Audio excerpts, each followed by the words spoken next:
আরে কলই হাক। হ্যাঁ। আরে কলই হাক রে। হ্যাঁ কা। এই দুঃখের কথা মনে উঠলে হ্যাঁ। এখনো বৃক্ষের পাতা তাই ঝরে। কও তাই একটু। শুনবি কি?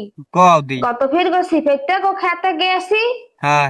হেইতে দুগো কলই হাক তুলছি। হুম। হেইতে সিফেটের বাপে আরে কলই সর্ষে হাক। আলু ডলে দেওয়া ক, টাগরায় গু ডলে দেওয়া ক, মুড়ো পিসের দিয়ে পিডান কও।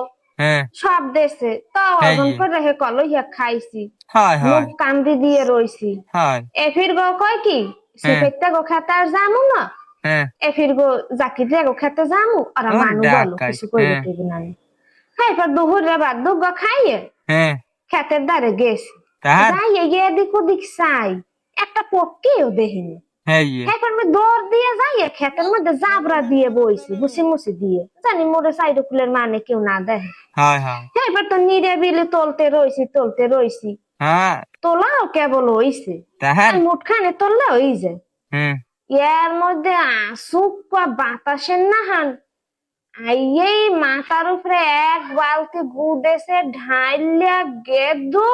ওর ডাকাই। এখন মুই ঠিক করলাম হ্যাঁ। না দৌড় দেমু না হ্যাঁ। মায়েরে বলান দেমু মুই দিশা পাই না। হ্যাঁ ইয়ে। এবার কোন রকম চোখ দুইটা জ্বলা হয়ে চাইয়ে দেহে কি হ্যাঁ। জাকির রে হে আজরাইল রে আমার সামনে খাড়া। ওর এই যে ডাকাই। ফিট পড়ছি হ্যাঁ। উসইয়া দেহি বলে মুই বাড়ি। হ্যাঁ ইয়ে। উসইয়া দেহি বলে মুই বাড়ি। তাইও তাই এই হইলো কলইয়াক মোর নিতে এই সব কলইহাকের হাক ইতিহাস। হাকের কোনো আর শেষ কোন নাই। সময় কলইহাকের কথা কবসান হ্যাঁ ইয়ে। হনলেই মোর কলজা শক্ত হয়ে যায় আর খিচুনি উঠে যায়। খবরদার আর কলইহাকের কথা কবসান। এই আইও কই মুখ গেলাম। বাড়িয়ে আসে।